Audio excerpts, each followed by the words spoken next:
तो दोस्तों कैसे हैं आप सभी। मैं आशा करता हूं आप सब बिल्कुल ठीक होंगे। दोस्तों हम पहले ही देर कर चुके हैं, इसीलिए मैं आपको पहले ही बता दूं कि हमारी आज की ये कहानियां बड़ी ही मज़ेदार और इंटरेस्टिंग है। इसी के चलते मैं आपका ज़्यादा समय नहीं लूँगा। बस आपसे इतना ही कहूँगा कि अगर आप पहली बार मेरे इस चैनल पर आए हैं तो चैनल को अभी सब्सक्राइब करके बेल बटन ऑल पे कर लीजिए। और साथ ही अगर आप चाहते हैं कि मैं आपकी कहानियों को अपनी आवाज़ दूं तो आप कहानियां सुनने के बाद मुझे इंस्टाग्राम पर मैसेज कर सकते हैं। मेरी आईडी है महेश आर्या यूट्यूबर। मैं आपको वहीं मिलूंगा। तो ठीक दोस्तों, बिना समय गवाए जल्दी से अपने अपने हेडफोन लगाएं और शुरू हो जाएं मेरे यानी महेश के साथ। दोस्तों मैं आपको अपना नाम नहीं बताना चाहता और ये मेरी इच्छा है, क्योंकि मैं चाहता हूं कि मेरी वास्तविकता बस मुझ तक ही सीमित रहे। बस मैं आपसे इतना ही कहना चाहता हूं कि ये मेरी एक सच्ची घटना है। ये बात मेरे बचपन के समय की है। ये कहानी तब की है जब मैं 5 साल का हुआ करता था। हम सभी घर वाले गर्मियों की छुट्टियां बिताने के लिए मामा जी के घर गए थे। आप सभी को मैं एक सच बात बताऊं तो वो ये है कि मेरे मामा जी का घर मेरे दिल के बहुत करीब है। उनके घर के पास एक बड़ा सा तालाब है और मुझे उस तालाब से कुछ ज्यादा ही लगाव था। एक दिन मैं और मेरे कुछ दोस्त छुपन छुपाई खेल रहे थे और जब हमारा खेल खत्म हुआ तो हम सभी लोग उस तालाब में हाथ मुंह धोने के लिए गए। तो जब वहां पर जाकर मैंने उस तालाब में अपना कदम रखा तो मुझे कुछ देर बाद कुछ अजीब सा महसूस हुआ, जैसे मानो इस तालाब में से कोई मेरा पैर खींच रहा होगा। खैर मुझे लगा शायद मछलियां होंगी, लेकिन उस वक्त मैंने उस बारे में ज्यादा नहीं ध्यान दिया। हम सबने हाथ पैर धोए और अपने अपने घर को चले गए। घर जाने के बाद मैं रात को खाना खाकर बड़े आराम से सो गया। अगले दिन जब सुबह सुबह माँ मुझे उठा रही थी तो मैं उठ नहीं रहा था। फिर उन्होंने मुझे उठाने की बहुत कोशिश की तो पता चला मैं बेहोश था। साथ ही मुझे काफी तेज बुखार भी था। मेरे घर वालों ने तुरंत डॉक्टर को बुला लिया था, लेकिन जब डॉक्टर ने मुझे चेक किया तो उस वक्त उनका भी दिमाग काम नहीं कर रहा था। उन्होंने मुझे इंजेक्शन लगाया और कहा कि बाकी सब कुछ ऊपर वाले के भरोसे है। इतना कहकर वो चला गया। लेकिन ठीक उसी रात 1 बजे मेरी माँ को बहुत बुरा सपना आया था कि उस तालाब से कोई निकलकर मामा जी के घर की तरफ आ रहा था, जो दिखने में बहुत ही ज्यादा भयानक था। मैं अपनी माँ के बगल में सोया हुआ था और वो मुझे देखकर हंस रहा था। फिर जब मेरी माँ ने उसकी तरफ देखा तो उस भयानक सी दिखने वाली उस बुरी शक्ति ने मेरी तरफ इशारा करते हुए माँ से कहा, मुझे तेरा बेटा चाहिए। उसकी ये बात सुनकर माँ को बहुत डर सा लग रहा था, लेकिन फिर भी उन्होंने हिम्मत करी और उससे ना कह दिया। फिर उस प्रेत ने कहा कि मैं तुमसे आखिरी बार पूछ रहा हूं। तो मेरी माँ ने जोरों से चिल्लाया, जिसकी वजह से सब लोग नींद से जाग गए, क्योंकि वो आवाज ही कुछ ऐसी थी। सबको लगा न जाने क्या हो गया। इतने में सभी घर वाले पहुंचे। उस वक्त माँ बहुत ज्यादा परेशान थी। उन्हें कुछ भी समझ नहीं आ रहा था, इसीलिए उन्होंने जो कुछ भी सपने में देखा वो घर वालों को बता दिया। घर वाले बड़े चिंतित हुए।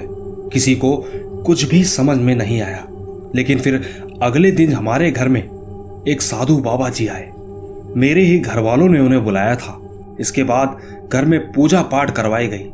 फिर बाबा जी ने बताया कि अच्छा हुआ वो बुरी शक्ति आपके सपने में ही दिखाई दी, नहीं तो वो आपके बेटे के साथ पता नहीं क्या करता और हो ना हो शायद हम भी बचा नहीं पाते। खैर जैसे तैसे पूजा खत्म हो चुकी थी तो मुझे भी धीरे धीरे होश आने लगा। और सच कहूं आपसे, जैसे ही मुझे होश आया तो मेरी माँ ने मुझे गले से लगा लिया और काफी देर तक रोने लगी, क्योंकि उस वक्त सब कुछ ठीक हो गया था। ये बात उन्होंने मुझसे मेरे 18 साल के जन्मदिन पर बताई थी। सच कहूं तो किसी ने सच ही कहा है, जब तक आपके साथ आपके माँ बाप और प्यार का साया है तब तक आपको कोई भी बुरी शक्ति आपका कुछ भी नहीं बिगाड़ सकती।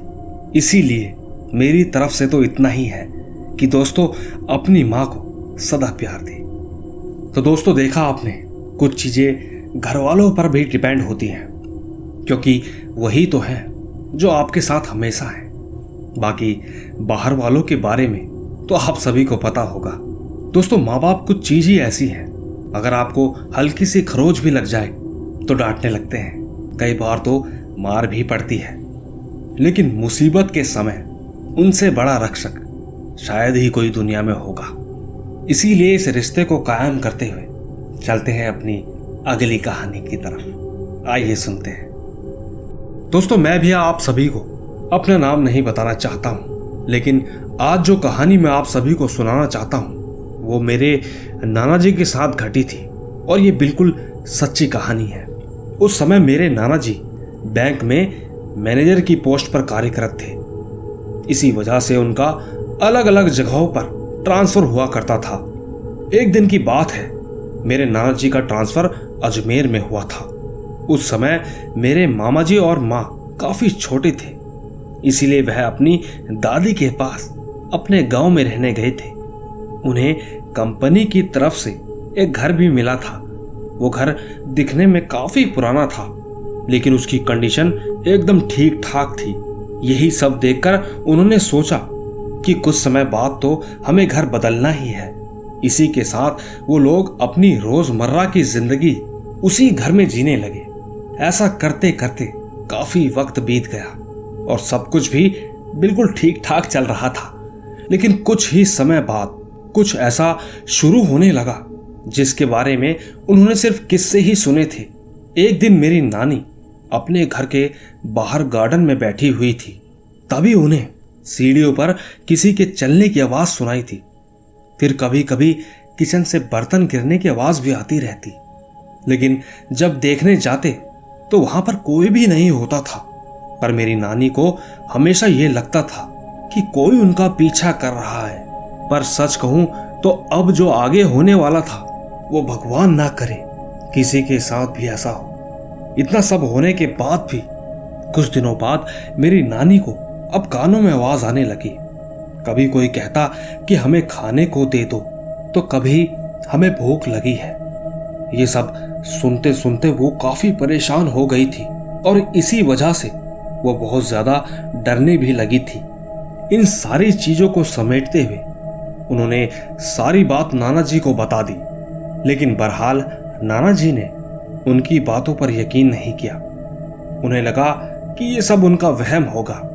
उस समय नाना जी ने नानी की बात को नजरअंदाज कर दिया था। लेकिन इन सब के बाद भी कुछ दिनों तक तो मेरी नानी को ऐसा ही लगता था कि जैसे कोई उन्हें देख रहा है। एक दिन मेरी नानी को किसी का साया नजर आया। नानी डरी नहीं, उल्टा वो उस साये की तरफ बढ़ी तो उन्होंने देखा कि उसके लंबे लंबे दांत और काफी बड़े बाल थे। दिखने में काफी डरावना सा लग रहा था, क्योंकि जब उन्होंने ये सब ठीक से देखा तो वो बहुत ज्यादा डर गई थी। और ठीक मेरे मामा जी का भी इन बुरी शक्तियों से पहली बार सामना हुआ था, क्योंकि उनके साथ जो हादसा हुआ वो कभी ना भुलाने वाला हादसा बन गया था। ठीक एक दिन की बात थी, उसी घर में मेरे मामा जी सो रहे थे, तो जब उन्होंने नींद में ही करवट ली तभी उन्होंने कुछ ऐसा देखा जिसे देखकर अच्छे अच्छे की नींद उड़ जाती है।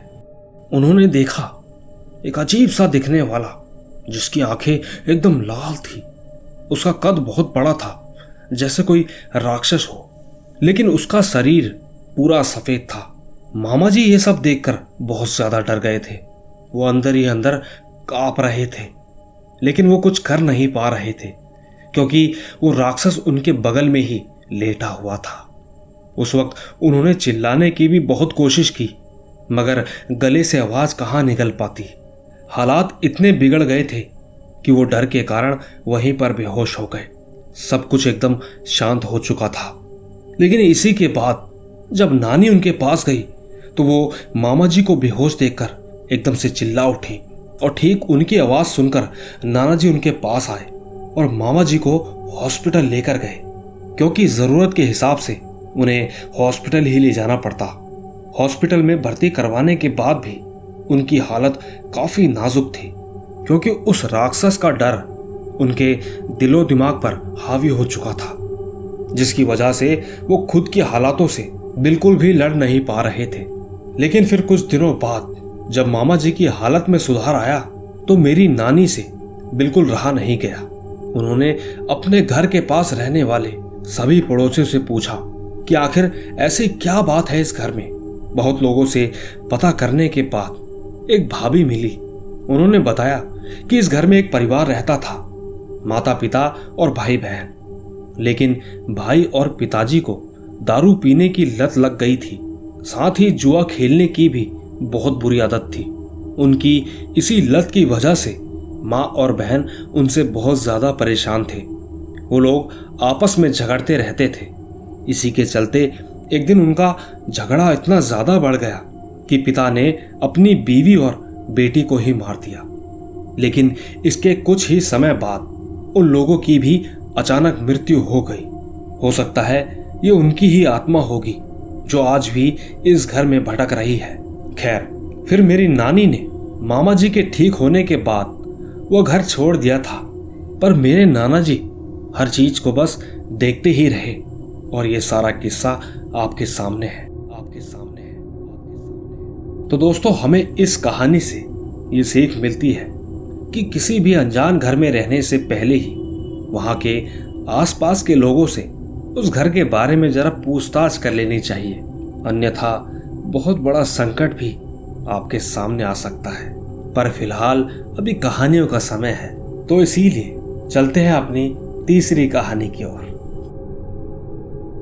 दोस्तों नमस्कार, मैं लुधियाना पंजाब का रहने वाला हूं और आज जो कहानी मैं आप सभी को सुनाने जा रहा हूं वो मेरी नानी जी के साथ घटी हुई एकदम सच्ची घटना है।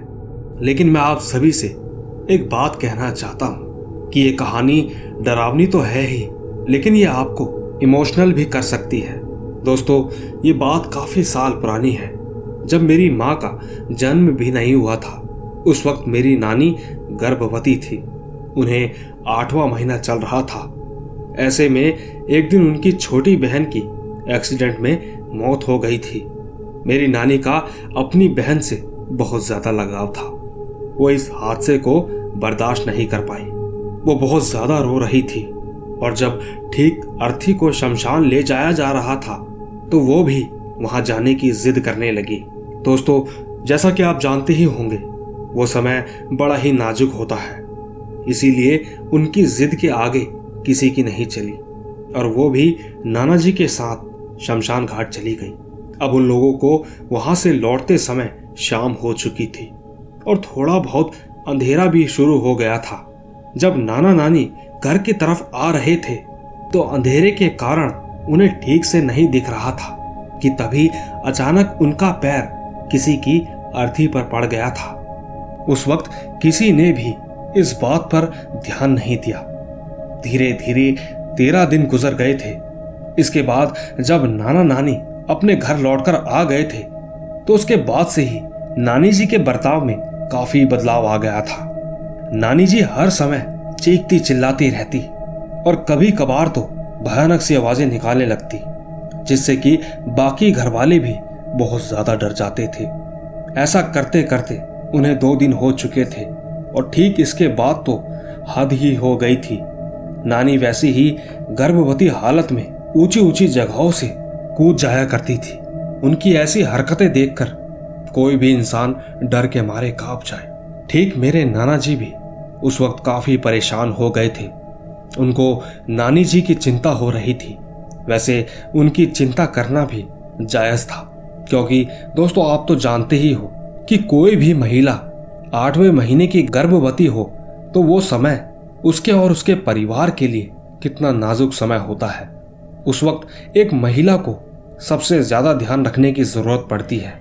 इसीलिए नाना जी ने भी काफी डॉक्टर को दिखाया, लेकिन किसी भी डॉक्टर को उनकी ऐसी हालत का समाधान बिल्कुल समझ नहीं आ रहा था। मेरी नानी की हालत और भी ज्यादा बिगड़ती जा रही थी। उनके पड़ोसी भी उन लोगों से परेशान होने लगे थे, क्योंकि नानी के चिल्लाने की आवाज से वो लोग भी बहुत ज्यादा घबरा जाते थे। यही सब देखकर आखिरकार एक दिन उन्हीं के पड़ोस में रह रही एक बूढ़ी दादी एक पंडित को लेकर उनके घर आई और ठीक जब पंडित जी ने नानी को देखा तो वो तुरंत समझ गए कि नानी की ऐसी हालत की आखिरकार वजह क्या है। उन्होंने नाना जी को कहा कि आपकी बीवी का शमशान में किसी के ऊपर पैर पड़ा था, वो आत्मा गुस्से में है, इसके शरीर के अंदर आ चुकी है, इसीलिए ये बदला ले रही है। दोस्तों यकीन मानिएगा, ये सब सुनकर मेरे नाना जी रोने लगे और पंडित जी से कहा कि हमारी किसी भी तरह मदद कीजिए, मेरी बीवी को बचा लीजिए, मुझसे इसकी ऐसी हालत नहीं देखी जाती।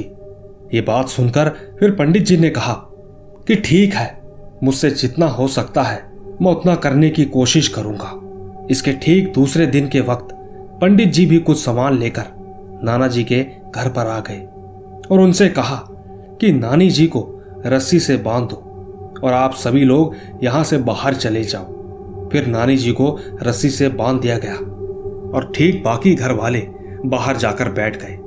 पंडित जी ने अपने मंत्रों का उच्चारण शुरू कर दिया था।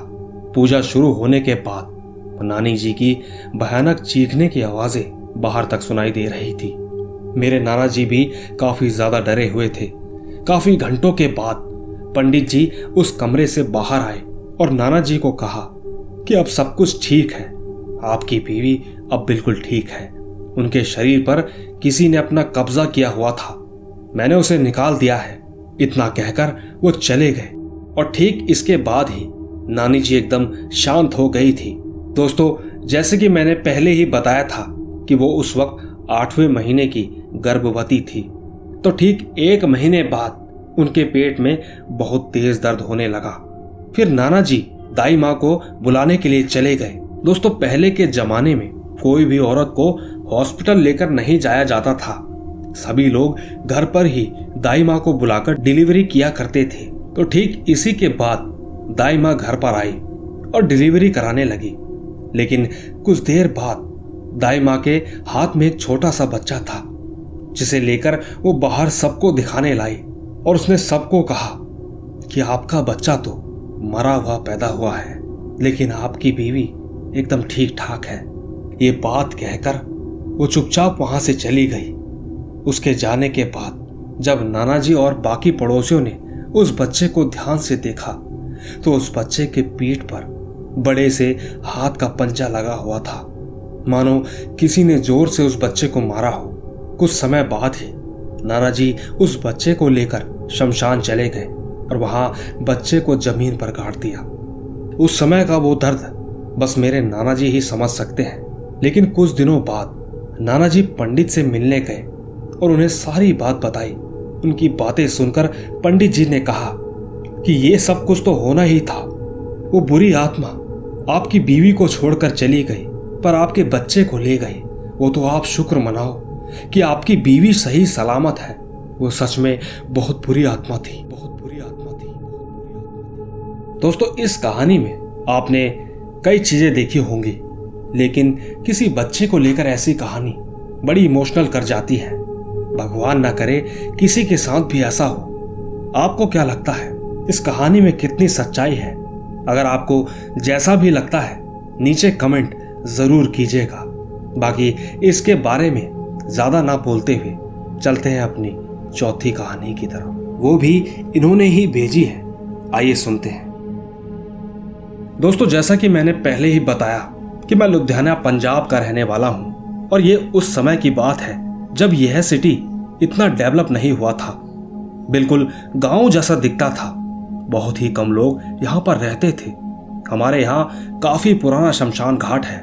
उस समय वह रास्ता काफी सुनसान हुआ करता था। तब तो दिन में भी कोई वहां से नहीं गुजरता था। थोड़ी दूरी पर ही रास्ते पर एक फूल वाला खड़ा रहता था। वो आदमी सुबह से देर रात तक वहां पर खड़ा रहता था। एक दिन अचानक उसकी तबीयत ठीक नहीं थी, तो उसने सुबह का खाना नहीं खाया। फिर उसने सोचा कि वो टिफिन का खाना यही रास्ते पर रख देता हूँ, शायद किसी जानवर के काम आ जाएगा। लेकिन इसके कुछ देर बाद ही वहां एक आदमी आया। वो दिखने में बहुत लंबा था और उसने सफेद कपड़े पहने हुए थे। उसने उस आदमी को बोला कि भाई साहब ये खाना मैं खा लूं क्या? उस आदमी ने कहा हाँ खा लीजिए। उसने देखा कि वो इंसान कितने मजे से खाना खा रहा है मानो जैसे कई साल का भूखा हो। फिर वो फूल वाला दूसरे दिन दोपहर तक आया, लेकिन उसका धंधा बिल्कुल नहीं चला। काफी समय से ऐसा ही हो रहा था। इसी चिंता की वजह से उसने उस दिन भी खाना नहीं खाया। और जब दिन ढला रात हुई तो वही लंबा इंसान फिर से उसके पास आया और कहने लगा, आज भी मुझे खाना मिलेगा। फिर वो फूल वाला उसे अजीब तरीके से देख रहा था और कहा कि हाँ, खाना रखा है, यहां बैठकर आराम से खा लो। ऐसा करीबन 4 दिन तक होता रहा। 5वें दिन वो लंबा आदमी रात को आया और उस फूल वाले से कहा कि एक बात कहूं आपको, आप यहां क्यों खड़े रहते हो? यहां तो लोग आते ही नहीं और आपकी कमाई भी नहीं होती होगी। फूल वाले ने कहा, हाँ भाई, क्या करें, मेरे पास और कुछ करने के लिए नहीं है, मैं एक गरीब इंसान हूं। उसकी बातें सुनकर वो दूसरा आदमी हंसने लगा। उसने कहा कि आपने मेरी इतने दिनों से भूख शांत की है तो मैं भी आपकी मदद करना चाहता हूं। फूल वाला मन ही मन सोचने लगा कि ये देखो, खुद भूखे मरने को तैयार है और मेरी मदद करेगा। फिर उस आदमी ने कहा, अब जो मैं आपको बताऊंगा उसे एकदम राज ही रखना। फूल वाले ने कहा, क्या मतलब? उस आदमी ने अपने कुर्ते में से एक बोतल निकाली और कहा, ये लो, ये इत्र है जो पूरी दुनिया में तुम्हें कहीं नहीं मिलेगा, लेकिन इसका सही से इस्तेमाल करना और जब कभी ये खत्म होगा तो मैं तुम्हें लाकर दूंगा। तुम अपना धूप अगरबत्ती का धंधा शुरू करो, लेकिन ध्यान रहे ये बात किसी को मत बताना, यहां तक कि अपने घर वालों को भी नहीं, वरना इस इत्र का असर खत्म हो जाएगा। दोस्तों, इतना कहते ही वो वहां से एकदम गायब हो गया, जैसे वो इंसान वहां कभी आया ही नहीं हो। इसके बाद फूल वाला परेशान हो गया कि आखिर करूं तो करूं क्या। कुछ देर सोचने के बाद उसने फैसला किया कि एक बार आजमा कर देख लेते हैं। उसने अगरबत्ती और धूप का धंधा शुरू कर दिया। इसके बाद तो मानो उस फूल वाले की निकल पड़ी। धीरे धीरे उसकी बिक्री बढ़ती चली जा रही थी। उसका कारोबार इस हद तक मशहूर हुआ कि हमारे लुधियाना में वो फूल वाला काफी मशहूर हो गया था। लेकिन दूसरी तरफ वो हर रोज उस लंबे आदमी से मिलने जाया करता था। उसके लिए खाने का सामान और मिठाइयां भी लेकर जाया करता था। साथ ही उस फूल वाले ने उसकी कही बात को अब तक राज ही रखा था। लेकिन उस फूल वाले का एक बेटा भी था। अब हुआ ये कि काफी साल गुजरने के बाद एक दिन जब उस फूल वाले आदमी की मौत हो गई तो उसके बेटे को इस राज के बारे में कुछ भी मालूम नहीं था। साथ ही वो इत्र भी खत्म हो चुका था। तो अब उसके बेटे को वो इत्र देता भी तो कौन? इसी के चलते उस फूल वाले का कारोबार नष्ट होता चला गया। आज उसका बेटा बहुत ज्यादा गरीब है और एक छोटी सी नौकरी करता है। इसके काफी साल बीत जाने के बाद पता चला कि वो लंबा सा आदमी और कोई नहीं बल्कि एक कब्रिस्तान का जिन्न था। लोगों का मानना है जिसने उसे चुना बस वही वो पल जी सकता है, बाकी जैसा चलता है वो तो वैसे ही रहता है। तो दोस्तों, देखा आपने दोस्तों, क्या ऐसे जिन्न भी होते हैं जो कि मरने के बाद भी अच्छा काम करते हैं? अगर आपको इसकी जानकारी है तो नीचे कमेंट में जरूर बताइएगा। बाकी चलते हैं इन्हीं की भेजी हुई तीसरी कहानी की तरफ, यानी 5वीं स्टोरी। आइए सुनते हैं। दोस्तों, ये बात तब की है जब हम छोटे थे। उस वक्त मेरे पिताजी फौज में थे और एक दिन वो दुश्मनों से लड़ते लड़ते शहीद हो गए। उस समय हमारे ऊपर दुखों का पहाड़ टूट गया था। हम बहुत ही गरीब थे। उस वक्त हम स्कूल जाया करते थे तो माँ हमें पेट भर खाना भी नहीं दे पाती थी। अब हुआ ये कि हमारे मोहल्ले में एक गुंडा रहता था। उसका नाम भाऊ दादा था। वो सभी गरीब लोगों के लिए लंगर लगवाता था। सारे गरीब लोग अपना पेट भरकर खाना खाया करते। दोस्तों, मैं आपको एक बात बताना चाहता हूँ कि लंगर और भंडारे में काफी अंतर होता है।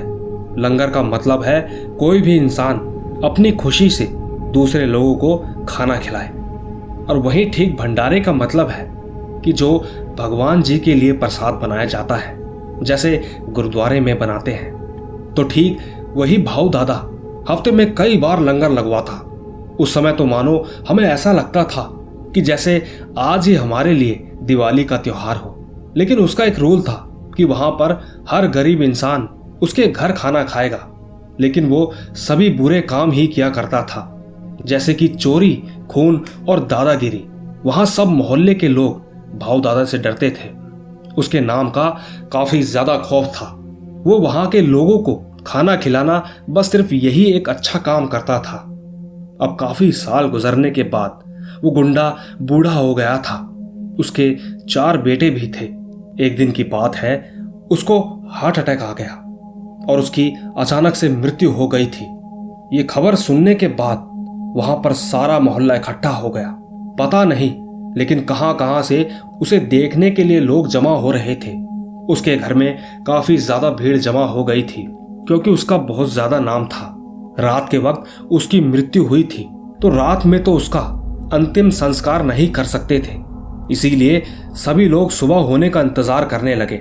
दूसरी तरफ सभी लोग तैयारी कर रहे थे कि तभी अचानक से भाऊ दादा एकदम से अपनी अर्थी से उठ खड़े हुए और वहां पर मौजूद सारे लोग एकदम से डर गए। सबके सब बहुत ज्यादा डर गए थे। वो चिल्लाने लगे कि भूत आ गया, लेकिन तभी उसके जान पहचान वाले आगे आए।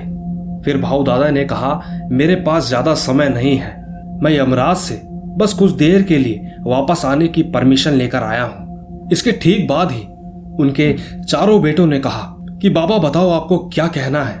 भाऊ दादा ने कहा, निकम्मो मैं तुम लोगों को अच्छी तरह जानता हूं कि तुम लोगों की कैसी नीयत है, लेकिन अब मेरी बात ध्यान से सुनना। मेरी मौत के बाद भी जब तक तुम लोग जिंदा हो तब तक ये लंगर का खाना बंद नहीं होना चाहिए। बस इतना ही कहने के लिए मैं कुछ देर के लिए नीचे आया था और अब मुझे जाना होगा। दोस्तों, उस वक्त यकीन करना बड़ा मुश्किल था, लेकिन इतना कहते ही वो फिर से सो गया, यानी वो जा चुका था। सोचिए, एक बुरे इंसान को भी गरीब की फिक्र थी। आज बहुत साल गुजरने के बाद भी उस भाऊ दादा का लंगर चलता है और लोग ठीक उसी तरह खाना खाते हैं। तो दोस्तों, ये थी भाऊ की कहानी। इस कहानी से हमें पता चलता है कि अच्छाई हमेशा जीतती है। बाकी आपको क्या लगता है, नीचे कमेंट जरूर कीजिएगा। पर अभी कहानियां बाकी है, आइए चलते हैं अपनी छठी कहानी की तरफ। दोस्तों, मेरा नाम विनीत प्रसाद है। मैं छत्तीसगढ़ से हूँ और आज जो कहानी मैं आप सभी को सुनाने जा रहा हूँ वो घटना मेरे साथ स्कूल के टाइम में घटी थी। आज से करीबन 3 साल पहले। ज्यादा पुरानी बात नहीं है, मैं अपने स्कूल का नाम नहीं बता सकता। तो ठीक एक दिन की बात है, मेरी 9th के पेपर चल रहे थे और मेरे कुछ दोस्त सुबह 11 बजे स्कूल आ गए थे। हमारा पेपर दोपहर के 3 बजे तक चला और जब पेपर देने के बाद हम लोग घर की तरफ लौट रहे थे, तभी उस समय पूरे आसमान में अंधेरा छा गया था और फिर बहुत तेज बारिश भी होने लगी थी। यही सोचकर हम सभी लोग वहां पर रुक गए और सोचा कि जैसे ही बारिश बंद होगी हम सभी अपने अपने घर चले जाएंगे। लेकिन ठीक 5 मिनट बाद मेरे एक दोस्त को वॉशरूम लगा, जिसका नाम सुजल था। सुजल ने कहा, मैं वॉशरूम जा रहा हूं। तभी मैंने उससे कहा कि रुक, मैं भी आता हूं। ये कहकर हम दोनों वॉशरूम चले गए थे। वहां जाकर हमने देखा कि वॉशरूम के दरवाजे पर बाहर से ताला लगा हुआ था। फिर हम दोनों जल्दी से ऊपर 3rd फ्लोर पर चले गए, क्योंकि 3rd फ्लोर पर सिर्फ स्टाफ का ही टॉयलेट था और वो भी खराब सा ही हो रखा था। वैसे हमारे स्कूल के प्रिंसिपल और टीचर्स ने एक बार कहा था कि 3rd फ्लोर में जाना बिल्कुल मना है, लेकिन उस वक्त हम दोनों ने उनकी बात को इग्नोर कर दिया था। और जैसे ही हमने वहां जाकर देखा तो वो जगह पूरी खाली थी। उस जगह पर एकदम सुनसान सन्नाटा छाया हुआ था। ये देखने के बाद हम थोड़ा सा घबरा गए। इसके बाद हम जल्दी से टॉयलेट में गए और जाकर वॉशरूम किया और तुरंत फटाफट हम बाहर आ गए। लेकिन जब हम बाहर निकले तो मानो ऐसा लगा कि किसी ने हमारे कान में फूंक मारी हो और अचानक ही हमें ठंड सी लगने लगी। लेकिन हमने उस बात पर ज्यादा ध्यान ना देते हुए यही सोचा कि बाहर बारिश हो रही है, शायद इसीलिए हमें ठंड लग रही होगी। इसके बाद हम दोनों सीढ़ियों से नीचे आ रहे थे कि तभी हमें ऐसा लगा कि कोई वहां फ्लोर पर दौड़ रहा है। हमने तुरंत ऊपर जाकर देखा तो हम दोनों का शरीर डर की वजह से कांप रहा था। हम दोनों ने देखा कि थोड़ी ही दूरी पर दीवार में लाल रंग से लिखा था हेल्प। पर हैरानी की बात तो यह थी कि वो लिखा हुआ तुरंत ही हमारी आंखों के सामने से अचानक गायब हो गया और पूरी दीवार एकदम साफ हो गई। दोस्तों, ये सब देखने के बाद हम दोनों वहां से इतनी तेजी से भागे कि सीधा अपने दोस्तों के पास जाकर ही रुके और उन सबको सारी घटना बता दी। लेकिन हमारी बातें सुनकर उन्हें हम पर बिल्कुल विश्वास नहीं आया।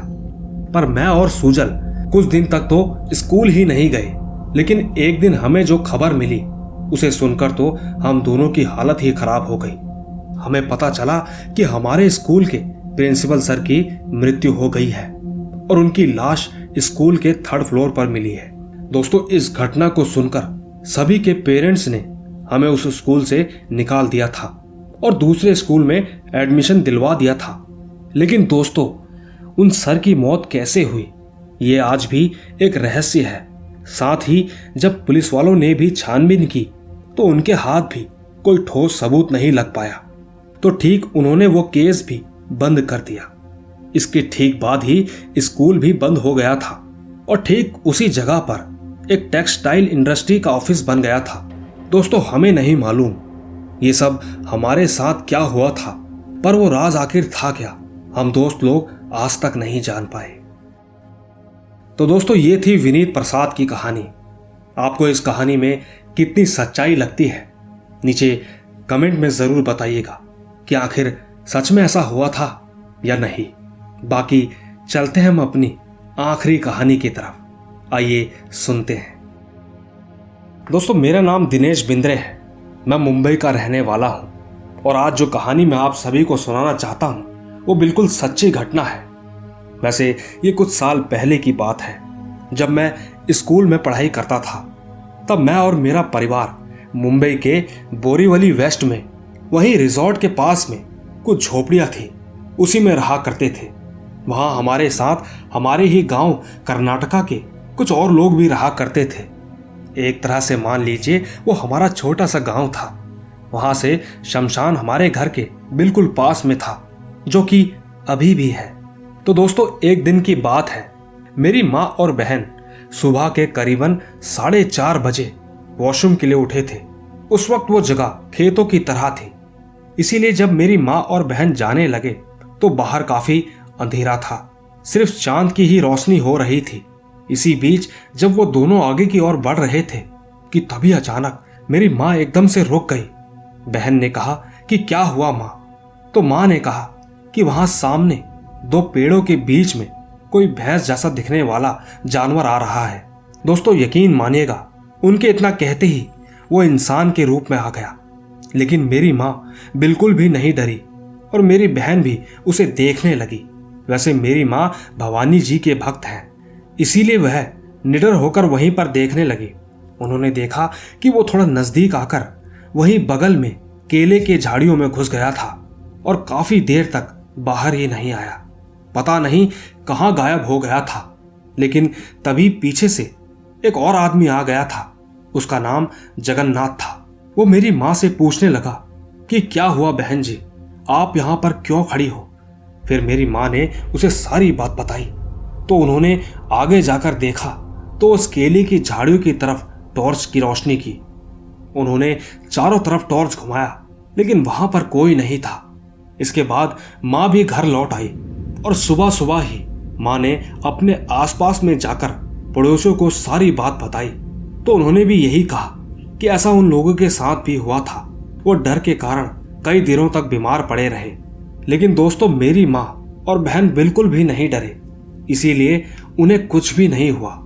मेरा तो यही मानना है कि हमारे ऊपर माता जी की कृपा थी, इसीलिए सब कुछ ठीक रहा। तो दोस्तों, यही थी हमारी आज की कहानियां। माफी चाहूंगा, ये कहानियां संडे को आने वाली थी, लेकिन मुझे ऐसा लगता है कि हमारी आज की कहानियां थोड़ी इंटरेस्टिंग सी जरूर होंगी। इसीलिए मैं चाहता हूं कि अगर आपको ये कहानियां अच्छी लगी हो तो इसे लाइक, शेयर और कमेंट करना बिल्कुल ना भूलें, क्योंकि आप तो जानते ही हैं मैं आपका कमेंट में हमेशा इंतजार करता हूं। बाकी कहानियां तो आती ही रहेंगी। तब तक के लिए खुश रहें और अपना ख्याल रखें। चलता हूं, बाय बाय।